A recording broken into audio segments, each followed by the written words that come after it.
ठीक है। हेलो बच्चों, ये है चैप्टर नंबर 1 का सेकंड पार्ट जहाँ पर हम लोग पढ़ेंगे इर्रेशनल नंबर के बारे में। ठीक है ना। इससे पहले वाले वीडियो में हमने पढ़ा था कि रैशनल नंबर क्या होते हैं और वो सारे क्वेश्चन हमने सॉल्व करे थे जो कि उससे रिलेटेड होते हैं। फॉर एग्जांपल के लिए HCF, LCM, relation between HCF and LCM. ठीक है ना। Application of HCF and LCM, composite number समझे थे क्या होते हैं। ठीक है ना। और हमने पढ़ा था फंडामेंटल थ्योरम ऑफ अरिथमेटिक। ये सारी चीजें हमने पढ़ी थी। आज की क्लास हम लोग पढ़ेंगे इर्रेशनल नंबर के बारे में। ये इस चैप्टर का लास्ट टॉपिक है। एक ना एक क्वेश्चन इससे जरूर आता है। ठीक है कि नहीं है। छोटे क्वेश्चन भी आते हैं लेकिन बड़े क्वेश्चन ज्यादातर आते हैं। ठीक है ना। तो हम लोग समझेंगे कि पहले इर्रेशनल नंबर को क्या हो, किसे कहते हैं। तो बच्चों देखिए सबसे पहले तो हम समझेंगे कि यार इर्रेशनल नंबर को कौन सी कैटेगरी में रखा गया था। तो हमने पहले पढ़ा था कि यार रियल नंबर क्या होता है। रियल नंबर के ना दो पार्ट हो जाते हैं। एक पार्ट होता है उसको हम लोग कहते हैं रैशनल और एक पार्ट होता है उसे लोग कहते हैं इर्रेशनल। रैशनल में कौन आते हैं? रैशनल में वो सारे नंबर इंक्लूड करे जाते हैं जो कि पी बाई क्यू के फॉर्मेट में होते हैं या फिर जिसको पी बाई क्यू के फॉर्म में लिखा जा सकता है। Any number which can be written in the form of P by Q या फिर express in the form of P by Q are called the rational number. ठीक है कि नहीं है। लेकिन जिसको पी बाई क्यू के फॉर्म में नहीं लिख सकते उसको हम लोग क्या कहते हैं? Irrational number. इन नंबरों को आप जितना मर्जी कोशिश कर लो, आप पी बाई क्यू के फॉर्म में कभी भी नहीं लिख पाओगे। अच्छा एक बात और, पीवाईक्यू के फॉर्म में लिखने के लिए भी ना कुछ कंडीशंस होती हैं। सब पहली कंडीशन कि इसका जो डिनोमिनेटर क्यू है वो कभी भी जीरो के बराबर नहीं होना चाहिए। और दूसरा, P and Q must be को प्राइम नंबर। ठीक है ना। इनका को प्राइम नंबर होना जरूरी है। तो अगर ये को प्राइम नंबर नहीं है तो हम लोग क्या करते हैं, उसको पहले सॉल्व करते हैं, को प्राइम नंबर में लेकर के आते हैं, फिर इसको बोलते हैं कि हाँ अब देखो ये बन गया एक परफेक्ट रैशनल नंबर। ठीक है ना। अब इस कैटेगरी में आते कौन कौन है? रैशनल नंबर की कैटेगरी में हमने कौन कौन से नंबर को गिने थे? तो इस कैटेगरी में सबसे पहला आया था नेचुरल नंबर। उसके बाद हमने इसमें गिना था होल नंबर। इसके बाद हमने इसमें गिने थे इंटीजर्स। इसके बाद हमने डेसिमल एक्सपेंशन के बारे में पढ़ा था बच्चों। डेसिमल एक्सपेंशन तीन टाइप का होता है। एक होता है टर्मिनेटिंग, एक होता है रिपीटिंग, एक होता है non terminating and non repeating. तो इसमें डेसिमल एक्सपेंशन के ना सिर्फ दो ही पार्ट इंक्लूड करे जाते हैं। एक पार्ट इसमें इंक्लूड करा जाता है रिपीटिंग का और एक पार्ट इसमें इंक्लूड करा जाता है टर्मिनेटिंग का। लेकिन जो बचा हुआ पार्ट है जिसको हम लोग कहते हैं non terminating and non repeating, तो इस पूरी कैटेगरी में से सिर्फ वही वाला एक ऐसा पार्ट है जो कि इर्रेशनल नंबर की कैटेगरी में डाल दिया जाता है। यानी कि any number which are neither repeating और non terminating in their decimal form are considered as irrational number. वो सारे नंबर जो किसी भी तरीके से पीवाईक्यू के फॉर्म में एक्सप्रेस नहीं करे जाते, उन सारे डेसिमल एक्सपेंशन को क्या कहते हैं बच्चों? Irrational number. ठीक है ना। Non terminating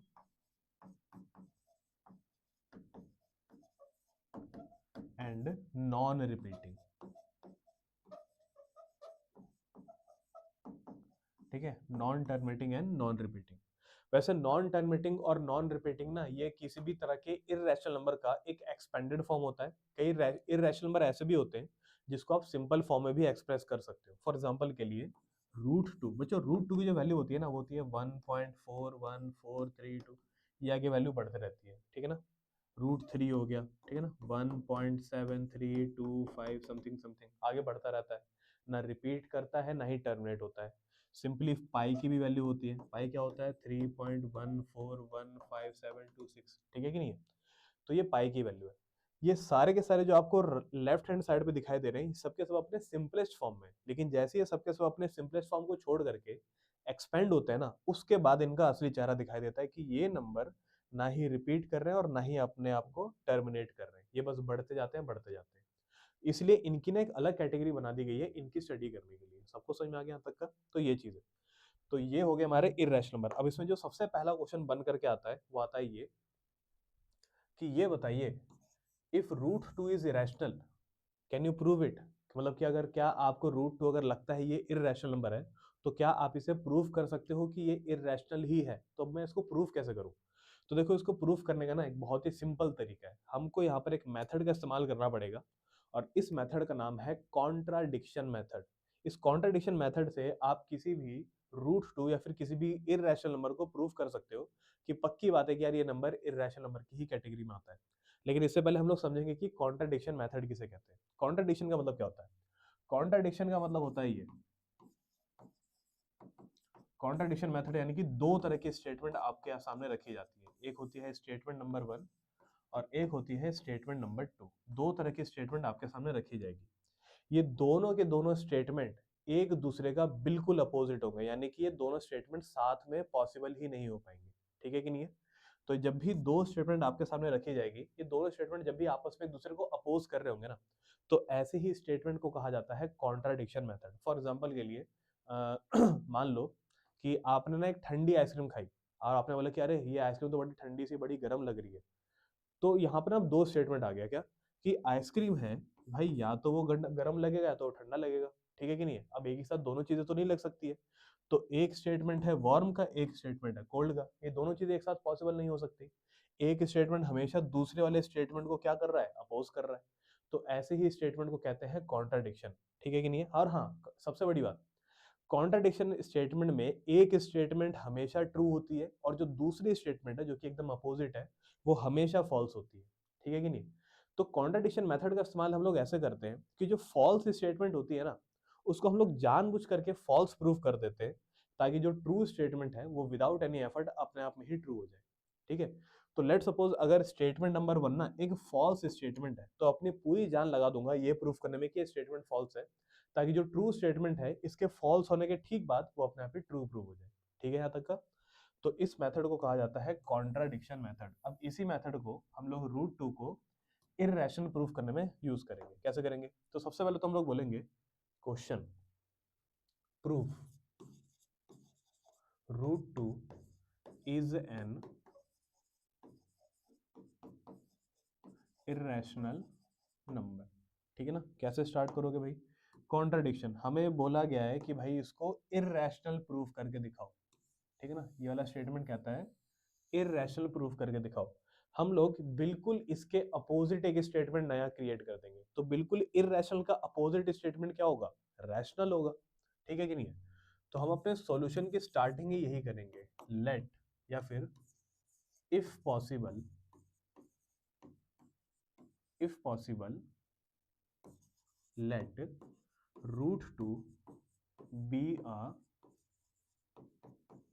rational number. अगर हो सके तो आप लोग ये मान लीजिए कि जो रूट 2 है ना वो एक तरीके का रैशनल नंबर है। ठीक है ना? तो अगर रूट 2 एक रैशनल नंबर होगा तो इसका मतलब ये हुआ कि यार आप इसको पी बाई क्यू के फॉर्म में एक्सप्रेस कर सकते हो। अब अगर आप इसको पी बाई क्यू के फॉर्म में एक्सप्रेस करोगे तो इसके साथ दो कंडीशन अटैच होके आती है। पहली कंडीशन कि इसका जो डिनोमिनेटर क्यू है वो जीरो नहीं होना चाहिए, और दूसरा P and Q must be को प्राइम नंबर। ठीक है ना? P and Q must be को प्राइम नंबर। बच्चों इस बात को ध्यान में रखिएगा क्योंकि ये अभी हम लोग दोबारा से इस्तेमाल करेंगे। ये वाला पार्ट इस पूरे क्वेश्चन का सबसे इंपॉर्टेंट पार्ट होने वाला है। P and Q must be a को प्राइम नंबर। कैसे करेंगे? देखिए, तो अगर ये पी बाई क्यू के फॉर्म में एक्सप्रेस किया जा सकता है तो भैया रैशनल हो गया। ठीक है कि नहीं? अच्छा, अगला स्टेप क्या होगा? अगला स्टेप होगा इसके ऊपर का रूट हटाना। वो कैसे हो सकता है? वो हो सकता है ऐसे करके, 2 equals to P square upon में क्यू स्क्वायर। मैंने क्या करा? मैंने करा स्क्वायरिंग बोथ साइड, मैंने दोनों तरफ ही स्क्वायर कर दिए। अच्छा, अब क्या करोगे? अब जरा सा यहाँ पर गेम खेलेंगे हम लोग। क्यू स्क्वायर को 2 की जगह पहुंचा के और 2 को क्यू स्क्वायर की जगह पे पहुंचा करके, अब इस एक्सप्रेशन को बहुत अच्छे से हमें समझना है। Q square equals to P square by 2। इसका मतलब क्या हुआ कि पी स्क्वायर एक नंबर है, उसको मैं 2 से डिवाइड कर रहा हूँ और मुझे बदले में क्या मिल रहा है? Q square. इसको समझिए कुछ ऐसा करके कि 60 एक नंबर है, इसको मैं 2 से डिवाइड कर रहा हूँ और मुझे मिल रहा है 30। यानी कि 2 ने 60 को डिवाइड कर दिया। ठीक है ना? इसका मतलब भी वही बनता है कि if P square divided by 2 we have Q square. ठीक है ना? अब इसको थोड़ा सा हम लोग इस वे में समझेंगे कि 36 इज डिवाइडेड बाई 2। ठीक है ना? 36 divided by 2 we will get 18। कि 36 एक ऐसा नंबर है जो कि 2 से डिवाइड हो रहा है और हमें क्या मिल रहा है? 18 मिल रहा है। अब बच्चों जो 36 होता है ना, 36 वो 6 का स्क्वायर होता है। तो यानी कि अभी जो मैंने डिवाइड करा वो 36 को तो करा, अब 36 क्योंकि 6 का स्क्वायर होता है, यानी कि 6 का स्क्वायर 2 से डिविजिबल है। इसका एक और मतलब होता है कि अगर 6 का स्क्वायर 2 से डिविजिबल है, यानी कि 6 भी 2 से डिविजिबल होगा। बिल्कुल होगा। समझ में आया तक का क्या हुआ? तो यहाँ पे हमें ना दो बातें समझ में आई। पहली बात कि अगर किसी नंबर का अगर कोई नंबर किसी दूसरे वैल्यू से डिवाइड होकर के अगर एक प्रॉपर वैल्यू निकाल रहा है, यानी कि वो नंबर पूरी तरह से डिवाइड हो रहा है। और दूसरा, अगर कोई नंबर का स्क्वायर अगर 2 से डिवाइड हो रहा है, या फिर कोई नंबर अगर किसी दूसरे नंबर से डिवाइड हो रहा है, ठीक है ना, अगर वो नंबर स्क्वायर्ड है, तो यानी कि वो नंबर विदाउट स्क्वायर भी उससे डिवाइड हो सकता है। अगर 6 का स्क्वायर 2 से डिवाइड हो सकता है, तो 6 भी 2 से डिवाइड हो सकता है। और बिल्कुल इस स्टेटमेंट को हम लोग यहाँ पे यूज करेंगे ऐसे कि if P square divided by 2 we will get Q square, then ये स्टेटमेंट भी क्लियर होगा कि यार अगर मैं पी को डिवाइड करूंगा तब भी हमें क्यू मिलेगा। आया समझ आता है क्या होगा? अब इस चीज को ना बस थोड़ा सा तरीके से हमें लिखना है। तरीके से ऐसे लिखा जाएगा कि पी स्क्वायर, अरे, कि 2 डिवाइड्स पी स्क्वायर। तो 2 ने क्या करा, पी स्क्वायर को डिवाइड करा, तभी तो हमें क्यू स्क्वायर मिला। तो अगर 2 पी स्क्वायर को डिवाइड कर सकता है, तो 2p को भी डिवाइड कर सकता है। अब अगर 2p को डिवाइड कर रहा है, तो इसका मतलब ये हुआ कि जरूर p के अंदर 2 का एक फैक्टर रहा होगा। अगर मैं 6 को 2 से डिवाइड कर पाता हूँ, वो इसलिए कर पाता हूँ क्योंकि 6 के अंदर ना 2 का एक फैक्टर होता है। तो उसी तरह से अगर p जो है वो 2 से डिवाइड हो रहा है, यानी कि पक्की बात है कि 2 is a factor of p। पक्की बात है कि भाई p के अंदर 2 का क्या रहा होगा, एक फैक्टर रहा होगा। अब अगर मैं बोलता हूँ कि भाई 6 के अंदर ना 2 का एक फैक्टर है, 6 हैज अ फैक्टर ऑफ 2, तो इसका मतलब ये नहीं हो जाता कि 6 जो है वो 2 के बराबर है। इसका मतलब ये होता है कि 6 के अंदर जो फैक्टर 2 है ना, उसको आप किसी वैल्यू से मल्टीप्लाई करोगे तब जाकर के आपको क्या मिलेगा, 6 मिलेगा। इस केस में जो वैल्यू है वो क्या है, 3। तो सिमिलरली अगर मैं बोलता हूँ कि 2 is a factor of p, तो इसका मतलब ये हुआ कि p जो है वो 2 के बराबर नहीं है, यानी कि 2 को किसी एक वैल्यू से मल्टीप्लाई करना पड़ेगा तब जाकर के वो p के बराबर आएगा। तो let suppose the value is m, और यहाँ पर m ना किसी भी तरीके का एक पॉजिटिव इंटीजर हो सकता है, ठीक है ना। m is any positive integer, ठीक है ना। यहाँ पर m किसी भी तरीके का एक पॉजिटिव इंटीजर हो सकता है। अब हम करेंगे क्या, तो बच्चों ध्यान दीजिएगा, हम लोग इस पॉइंट पे थे, उसके बाद हमने ये 3 स्टेटमेंट फटाफट यहाँ पे लिख दिए। इसको कंक्लूजन बेसिकली पी स्क्वायर 2 से डिवाइड हो रहा है तो पी भी 2 से डिवाइड होगा, तो पी के अंदर 2 का एक फैक्टर होगा, और इसका मतलब ये हुआ कि P is 2 times of M, M is any type of integer. अब मैं यहाँ पे जो 2m है ना, p इक्वल्स टू 2m, वो मैं पुट करने वाला हूँ इक्वेशन नंबर 1 पे। तो ये कुछ बनेगा ऐसा, p equals to sorry q square equals to p square by 2. We will put p equals to 2m in this equation. इसको हमने इक्वेशन नंबर 1 माना था लास्ट स्लाइड में। हम यहाँ पर p के बदले 2m पुट कर देंगे, तो ये हो जाएगा बच्चों q स्क्वायर इज 2m का स्क्वायर अपॉन में 2। 2m का स्क्वायर यानी कि 4m स्क्वायर अपॉन में 2। ये और कट सकता है, तो यानी कि q square is 2 times of m square, या फिर क्यू स्क्वायर अपॉन में 2 इक्वल्स टू एम स्क्वायर। तो बच्चों ये आ गया हमारा आखिरी एक्सप्रेशन। अब इसका मतलब क्या होगा, इसका मतलब भी वही होगा जो पिछले वाले स्टेटमेंट का मतलब था कि अगर पी स्क्वायर के नीचे 2 आ रहा है तो यानी कि पी स्क्वायर 2 से डिवाइड होता है, तो मतलब पी भी 2 से डिवाइड होता है, और पी के अंदर 2 का एक फैक्टर है, ठीक है ना। इसका क्या मतलब हुआ, इसका मतलब ये हुआ कि यार पी स्क्वायर 2 से डिवाइड हो रहा है, तो पक्की सॉरी क्यू स्क्वायर 2 से डिवाइड हो रहा है, तो पक्की बात है कि क्यू भी 2 से डिवाइड होगा। तो 2 divides q square, which means 2 divides q, which means 2 is a factor of q, ठीक है ना। 2 किसका फैक्टर रहा होगा, q का। लेकिन इससे पता क्या लगा, अगर मैं यही करता रहेगा फिर तो ये साइकिल चलता रहेगा चलता रहेगा चलता रहेगा। ये साइकिल एंड कैसे होगा ये साइकिल एंड होगा ऐसे, इस स्टेटमेंट को समझ करके, ठीक है ना। ये साइकिल एंड होगा इस स्टेटमेंट को समझ करके। हमने क्या बोला था कि यार P और Q मस्ट बी को प्राइम, P और Q का को प्राइम होना जरूरी है। और को प्राइम का मतलब ये हुआ कि यार दोनों में ना 1 के अलावा कोई भी कॉमन फैक्टर नहीं होना चाहिए, ठीक है। लेकिन हमें क्या मिला, हमें मिला कि 2 is a factor of Q, 2 is a factor of P, ठीक है ना। From both we will get, we have 2 is a factor of P and Q. Two जो है वो पी और क्यू दोनों का ही फैक्टर है। इसका मतलब ये हुआ, क्या है, पी और क्यू जो है वो कोप्राइम नंबर तो नहीं हुए अभी के केस में, ठीक है कि नहीं है, क्योंकि ये तो हमारे फैक्टर आ रहे हैं, ठीक है ना, टू का फैक्टर आ रहा है ये वाला।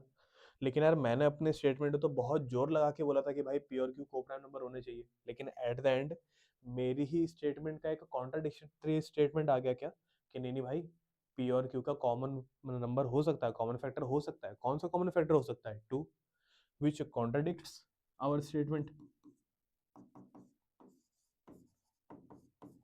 which contradicts our statement that P and Q are co-prime numbers, ठीक है ना। तो ये हमारे स्टेटमेंट को तो कॉन्ट्राडिक्ट कर दे रहा है कि भाई पी और क्यू जो है वो को प्राइम नंबर है, क्योंकि अगर को प्राइम नंबर होता तो वन के अलावा तो कोई कॉमन फैक्टर नहीं होना चाहिए, लेकिन हमारे पास कॉमन फैक्टर कौन आ गया? टू आ गया। अब यहाँ पर जो गेम है ना बिगड़ गई। अब ये पता है क्यों बिगड़ी है? वो इसलिए बिगड़ी है क्योंकि मैंने इसको को प्राइम नंबर माना था। को प्राइम नंबर कब मानते हो आप? जब दो नंबर आपस में रैशनल होते हैं। अब ये रैशनल तो रहे नहीं, क्योंकि यही कंडीशन फॉलो नहीं हो पाई, तो यानी कि ये रैशनल नंबर तो नहीं होगा। तो अगर ये रैशनल नंबर नहीं होगा तो दूसरा ऑप्शन बचता ही क्या है? इर्रेशनल। तो यानी कि क्योंकि हमारे स्टेटमेंट का कॉन्ट्रडिक्शन हो गया और इसी वजह से मैं प्रूफ नहीं कर पाया कि ये रैशनल है, क्योंकि मेरे ही स्टेटमेंट का कॉन्ट्रडिक्टरी स्टेटमेंट आ गया। और इसी वजह से मैं बोल सकता हूँ कि here to here root two is not a rational number, it is an irrational number. और वो कहाँ से कंक्लूड करूँ मैं? इस लास्ट स्टेटमेंट से। क्या बोलूंगा मैं? Which contradicts that our statement, which contradicts our statement that P and Q are co-prime number, which is wrong, ठीक है ना।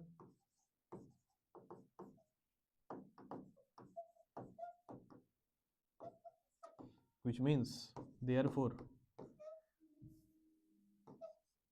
root 2 is an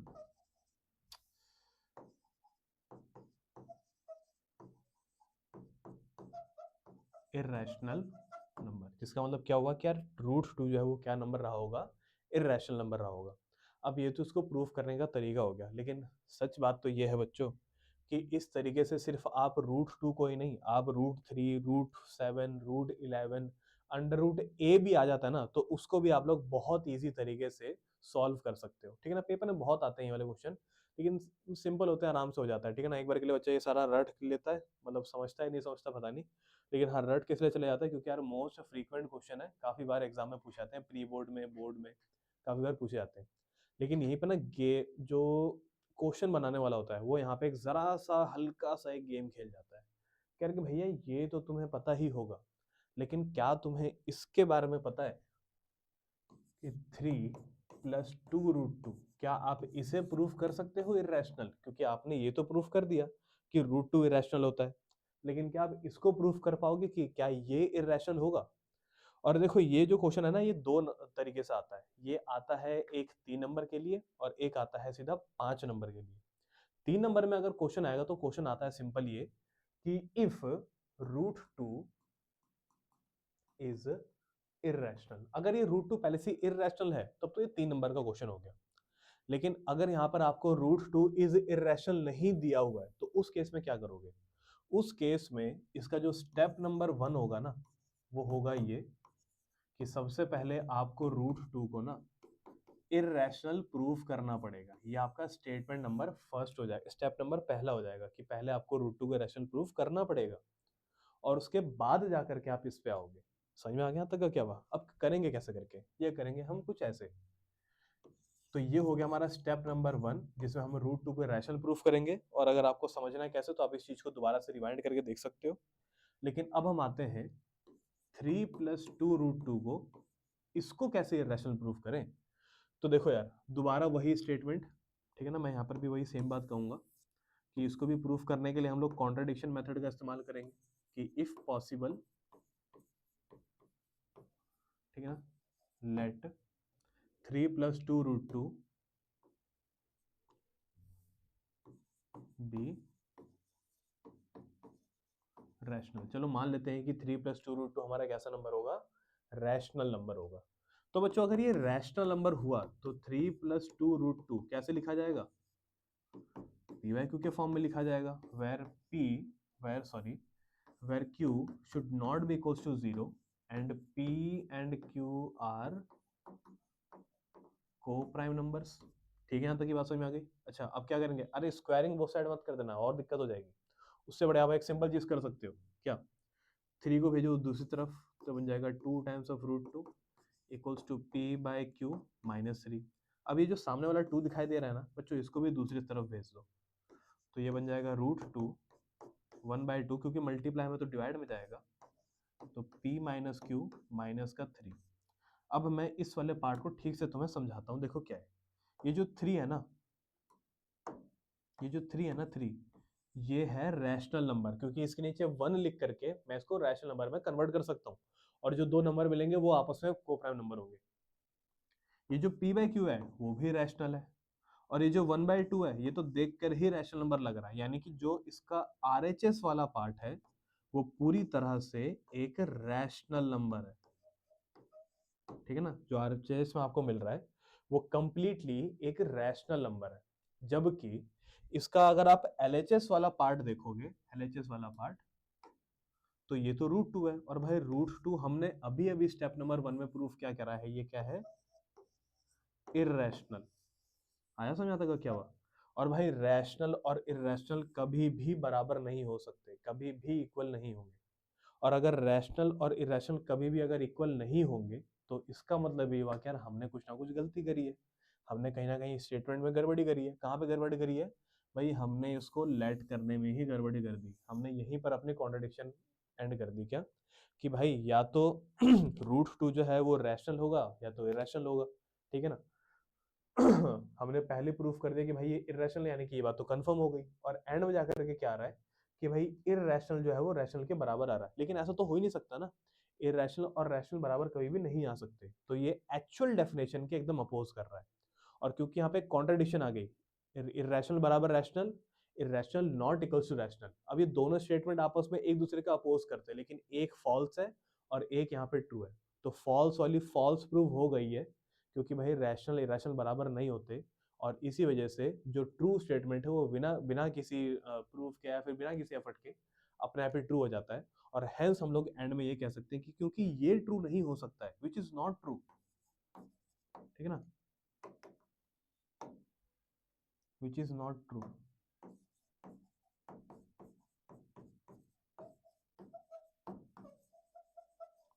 which is not true, therefore 3 + 2√2 is irrational। और इसी वजह से जो 3 + 2√2 होगा वो क्या कहलाएगा, वो एक इररेशनल नंबर कहलाएगा। समझ में आ गया बच्चों यहाँ तक का। बिल्कुल एक ऐसा ही क्वेश्चन पेपर में और आता है, वो थोड़ा सा इससे मुश्किल होता है क्योंकि वो दिखने में ऐसा होता है बच्चों, √3 + √2। अब बच्चों इसको भी हमें प्रूफ करना है, इररेशनल है, proof that it is irrational. अब इसको कैसे प्रूफ करोगे, ऐसे करो, √3 + √2, इसको भी आप लोग मान लो p/q, क्योंकि देखो यार हमारे शुरू से ही कॉन्ट्रडिक्शन यही रही कि जो हमें प्रूफ करने के लिए कहा जाता है हम बिल्कुल उसका एक अपोजिट स्टेटमेंट मान लेते हैं। तो हम लोग ये मान लेते हैं कि ये भी एक क्या रहा होगा, रैशनल नंबर रहा होगा। लेकिन हाँ, इसको थोड़ा सा सिंप्लीफाई करने के लिए, क्योंकि रूट थोड़े ज्यादा है यहाँ पे, हम इसको मान लेते हैं a, where a is a rational number. तो ए बच्चों क्या कहलाएगा, एक तरीके का रैशनल नंबर कहलाएगा। अब देखिए बच्चों हम यहाँ पे क्या करने वाले हैं, हम लोग यहाँ पे करेंगे ये √2 इक्वल्स टू a - √3।